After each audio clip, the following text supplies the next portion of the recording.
Hello again. This is a subject that I've spoken about in the past, but looking back on previous podcasts, it's been quite a while since I covered it.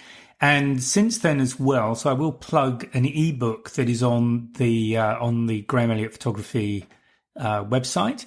That takes you through key things to think about for this week's podcast, which is how to choose your first camera.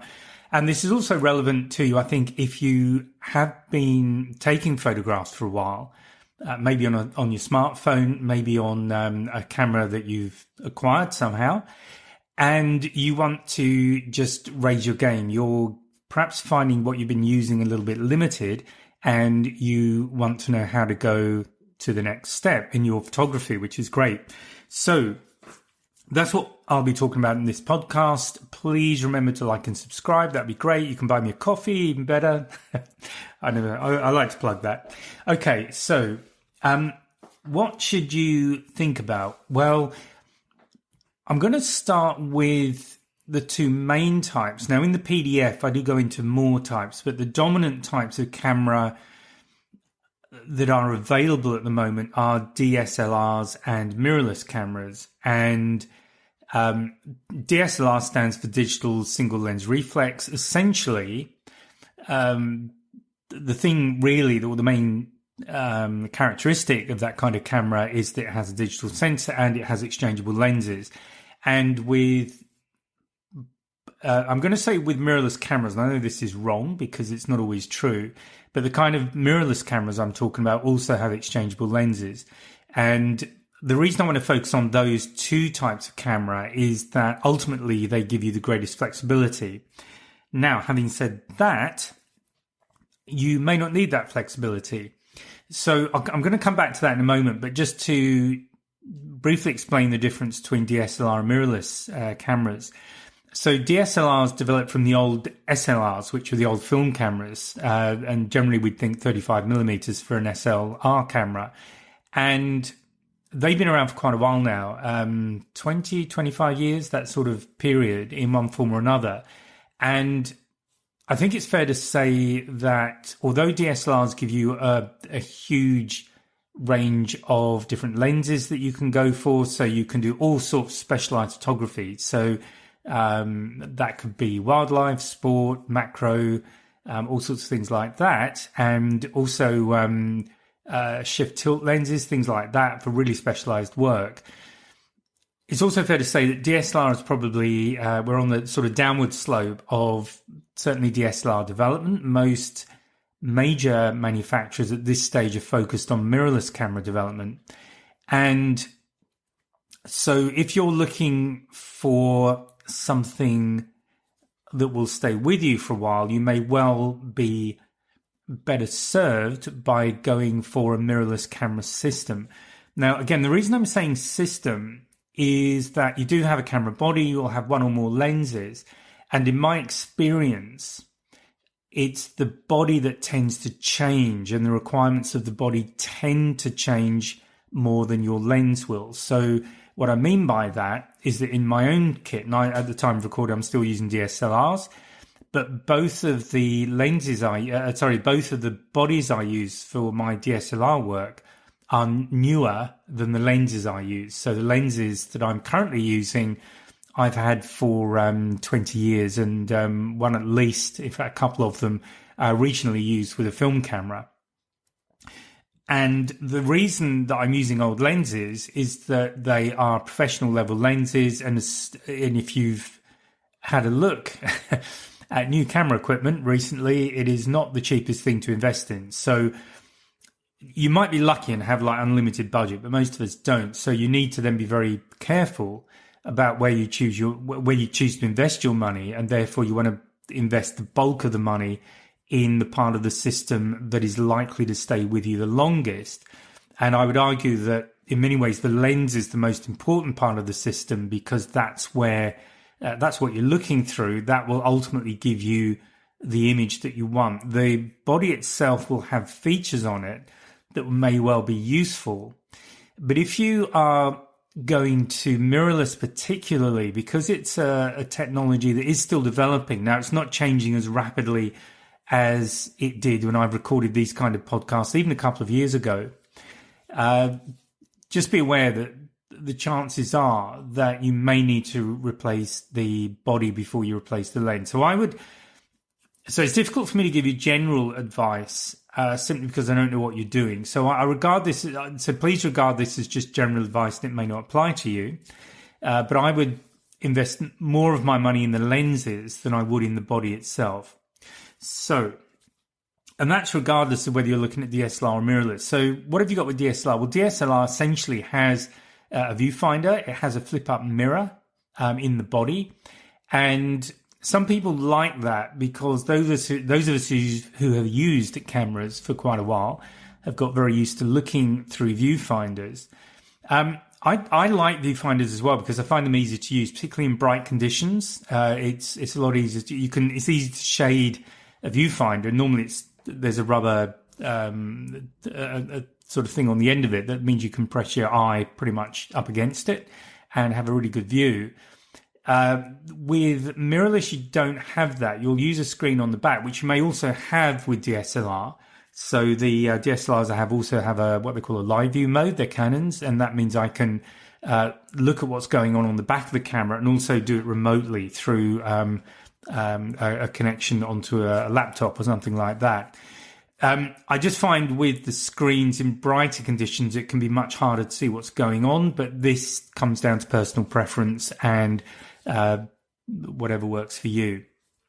But that's the bigger difference. So what does that mean? It means that DSLRs tend to be a bit bigger and heavier than the equivalent mirrorless camera. Now, that also means that lenses, as a general rule for mirrorless cameras, will be smaller than the equivalent focal length on a DSLR. I'm not going to dive into all the differences, but the what size sensor you have as well will be a factor. And I don't want this to get too technical either. But there are basically, you have what we call a full frame sensor, which essentially is the same size as an old 35mm negative, more or less, or a cropped sensor. And that basically means the sensor is physically smaller. So what's the difference? Well, with a physically smaller sensor, you can have a physically smaller camera, but it does impact the actual focal length you're shooting as against to the focal length of the lens. It basically means with a cropped sensor, you are effectively zoomed a little bit compared to a full frame sensor. So if I've got a 100mm lens on a full frame, I'll be using it at 100mm focal length. But if I pop that lens onto a cropped sensor camera, I'm effectively zooming a little bit. So I do explain that more fully in, I think, the ebook I do, definitely in the course, just what the difference is. But in most cases these days, having said all of that, for general photography, there is not much advantage in having a full frame sensor over a cropped sensor. And the crop sensor camera is likely to be a bit cheaper. The only reason you would want the full frame sensor is if you really want big negatives or big raw files. And the reason you might want a big raw file is so that you can blow it up into a big image, or you need high resolution for some other reason. So for general photography, there is absolutely nothing wrong with starting at least with a cropped sensor, and that will mean that you're paying less for the camera and it may well be a little bit smaller. So that's the, I guess, the first thing to think about. Now, other differences between DSLRs and mirrorless. DSLRs will generally run longer on a single charge because they are not drawing so much electricity out of your battery, because you can switch the screen off at the back. It's not using so much energy in the screen. The mirrorless camera is using the screen all the time. So traditionally, mirrorless cameras would run for a much shorter time on a single charge than a DSLR. As with all things these days, technology and research is changing that picture. So although, again, as a general rule, a mirrorless camera won't run for as long or take as many photographs on a single charge as a DSLR will, there is less difference between them. So this comes back to how quickly you can get your camera recharged. You can also use a second battery is another way around that if that's a big issue for you. So there are workarounds, and this is just how to think about the two. So I think the most important thing, though, is that is going back to this point about DSLR development has the most manufacturers finished. Like everything, it'll probably make a comeback. I mean, film is making a comeback at the moment, so who knows in the future. In theory, that means that you can get a better deal on a DSLR, but what I've found in practice is that there are now fewer DSLR options available as manufacturing of DSLRs slows down, development has slowed down pretty much to stop, and the market is definitely shifting towards mirrorless. So people who sell camera gear will want to be selling mirrorless rather than DSLR. So the chances are, after all of that, is you're probably looking at a mirrorless camera. And I'd say it's not a bad choice either, because really it is where the future appears to be at the moment. Certainly that's all the evidence. So that's the safe bet. So what is the most important criteria after that? And this you have to answer yourself, because it comes down to the type of photography you want to do. Now, if you've already been shooting on something, whether it's a smartphone or a camera, maybe a cheap camera or one that you've borrowed, whatever it is, then the chances are you already know what works well on that camera system. I'll refer to it that way, and where the shortcomings are. So in other words, where it doesn't deliver. So it might be that the zoom range that you have on the current system is not enough for what you want to shoot. It could be that it's not very good in low light situations. It could be that the resolution's pretty poor. It could be that you need to do a lot of burst photography. So it might be sports photography or wildlife, things like that, where you hold the camera down and then the camera just fires away as fast as it can, and you get multiple images. You get a sequence of images of something going on. So this is really the most important thing and the most important decider for you. First of all, what is the type of photography that you are doing now? And I'm going to assume that you want to carry on doing that type of photography, but is there another type of photography that you would like to get into, but your current camera system really limits you in what you can do? So again, an example of that might be general family photography or portrait photography, shooting with friends. It could be travel photography, but you'd really be able to do a bit more sort of zoom photography or long telephoto, that kind of thing, just to getting close to, a feature on a cathedral or a sporting event or something like that. So really, this is probably the most valuable exercise you can do at this point. Is to start writing down what you need your new camera system to deliver. And that will start with the type of photography you're doing, and then start to write down the pros and cons of your current system. And obviously the pros on your current system, so that might be ease of use. It might be a bright screen so you can see what's going on. There may be other things about it that you really like. It might be that it's easy to get accessories for it, for example. These are the kind of things you want to keep in the next system. Okay, so this is part of what you're looking for in that system. Then when you come to the cons, the things that are holding you back, obviously these are the additions that you need to add into the new system. So the new system will start off with the pros on your current setup, and then you add in the list of things where you're short. So for example, it could be zoom capability, it could be zoom lens availability, or just long focal lengths. You might find that you do a lot of photography where a 400mm lens, for example, might be exactly what you want. So that's going to produce a wish list, and from that wish list, you then look at what's available, essentially. Now, so what sort of camera should you be looking at? So the big driver, in my opinion, is likely to be cost as the next thing to look at. So can you afford to invest in a new system? And the benefits of a new system generally are that you've got manufacturer's warranty. So if there's something wrong with it, then you can return it. You've got the full life. You know how it's being treated because you're the one doing treatment of it. So it's always nice to get a new camera. However, that might not be an option. So then it's a question of looking at used gear and what used options do you have available. So the advantages there are obviously lower cost. And I would always recommend that you buy from a store, camera store, a specialist store. And the reason for that is if something goes wrong, you can always go back to them. You really want to make sure you've got a warranty. Now, I haven't bought anything from a store for quite a while, but I used to look for a minimum of a 3-month warranty because that gave me time to really check out the camera, even try things I wouldn't normally use, features I wouldn't normally use, but make sure that they're working.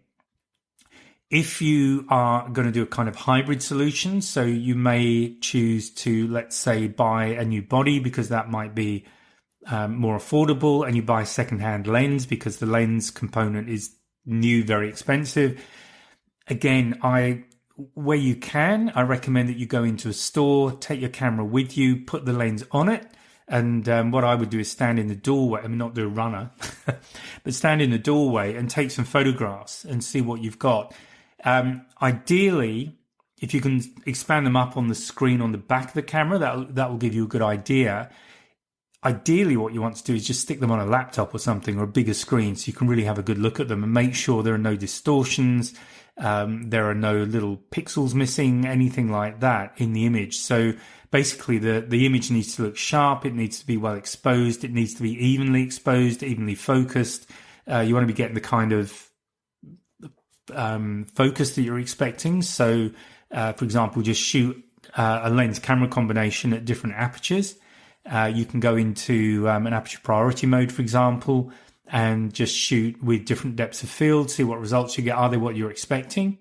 And if you're not sure what to expect, you probably want to just, I've got, so there are some, have a look at sites like Nikon used to do one. I think they still do, where they'll show you what to expect from different lenses in terms of magnification. I think they give you an idea as a simulation of what you can expect with different apertures. So if you really don't know anything about it, I guess the best thing to do would be to take someone along with you who does. But if not, have a look online and just get a feel for what different apertures should give you in terms of depth of field on different on particular focal length lenses, because that will vary with the lens. So the bottom line there is where you can try things out. If you have bought online, just make sure you have got a warranty, you can return it, and make sure that as quickly as possible you just do a real run through the whole camera to make sure it's all working, the camera and the lens set up, to make sure everything is looking good. The advantage you have with that kind of situation is you can stick the images on your computer or onto a television, anywhere where you've got a big screen, really, and then you can start to see what sort of resolution you've got. And you're really looking for areas, maybe little areas that are out of focus or look kind of blurry. There might be pixels missing. So if you're looking at a camera body, this may mean that your sensor is dirty. And if that's the case, I use a camera specialist to clean my sensors every now and again, because what happens with sensors is that overuse, they do gradually acquire slowly a sort of level of grime, if you want to think of it that way. So periodically, it's a good idea to just get them properly cleaned. Unless you know what you're doing, I don't recommend doing that yourself, because camera gear is quite delicate when you start digging around inside, and you really do know what really do want to know what you're doing. The same with lenses. If you've got an older lens, just get that properly cleaned, because depending on how it's been stored, you can get things like mold and stuff like that growing inside the lens, and this can appear on the lens elements. Now, on the one hand, it won't be in focus because you're so close to the sensor that the lens will pop it wildly out of focus. But on the other hand, a foreign object, let's call it, on the lens, even though it's out of focus, will create a haze. It's reducing the light getting to the lens. It will create some potentially some distortion. So always check things out where you can. Okay, so just to recap, I guess, there are other styles of cameras, so bridge cameras, stuff like that, and do have a look. There's a book on the website. It's about €4, I think, €4 or €5. So it's not very much. It's PDF. I have been doing ebook formats, but I find they don't work very well with the ebook formats don't work very well with images. So currently, as I record this on my website, the ebook versions are on there, but I will be removing them, and there is a PDF. So that's I feel more comfortable with that. So in that book, I go through a lot of stuff to think about when you're starting photography. But the purpose of this podcast is to really highlight the key things. And that is that if you're starting with nothing, I would recommend not spending too much money. Buy a kit if you can. With so the ideal kit would have a wide-angle zoom. And I'm hesitating to give you focal length because I don't want you to think this is what you need to do, because it will vary on the camera, because I've already mentioned that if you've got a cropped sensor, which you're more likely to have, you can get away. A shorter focal length will actually give you more of a zoomed look on that kind of sensor anyway. But I would suggest starting, just get a kit you can comfortably afford. Approach it from the perspective that you're going to be replacing some of it at least. I don't like plastic kits, but that's because of the environment I'm in. Often I'm hiking for a while, I might be on a boat. The camera potentially can get knocked around a bit. So the kind of things I do to minimize that are, for example, I always have the lens hood on the lens, because if camera swings while it's hanging on the strap, it will be the lens hood that connects with whatever it's going to connect with, not the lens. So do that kind of thing. I always put a neutral density filter screw it into the lens itself. Some people don't like doing that. They claim there's a lost quality. I don't honestly think so, but that's my opinion. But what it does do, it means that if it stops the lens itself getting scratched, a neutral density filter is a hell of a lot cheaper than buying a new lens. So think about those things. So buying new, like I say, it comes down to budget and what you can afford. If you want a better quality camera, think about second-hand ones. A lot of second-hand ones are really good. If you've got a good quality, like one of the professional type camera people, their cameras are generally pretty good. So even a second-hand one will do very well. Look at the shutter counts, things like that, and maybe Google that particular model. So do a bit of research, see what an acceptable shutter count is for that particular model. So shutter count is simply how many times the shutter's been pressed, because like anything, these things are mechanical. This is for DSLRs. These things are mechanical and they will wear over time. So do a bit of research on the kind of camera you're looking for, but go back to that list. Get that. The primary thing to do is get that list of what you need. So if you're starting from scratch, you might not have one. So you need to just look at the kind of photography you want to do. Maybe look for recommendations about what's available on the market these days for that kind of photography, the best ones. A lot of reviewers will split them between sort of budget level, intermediate, and then professional level. So you can hopefully find something that meets your budget requirements.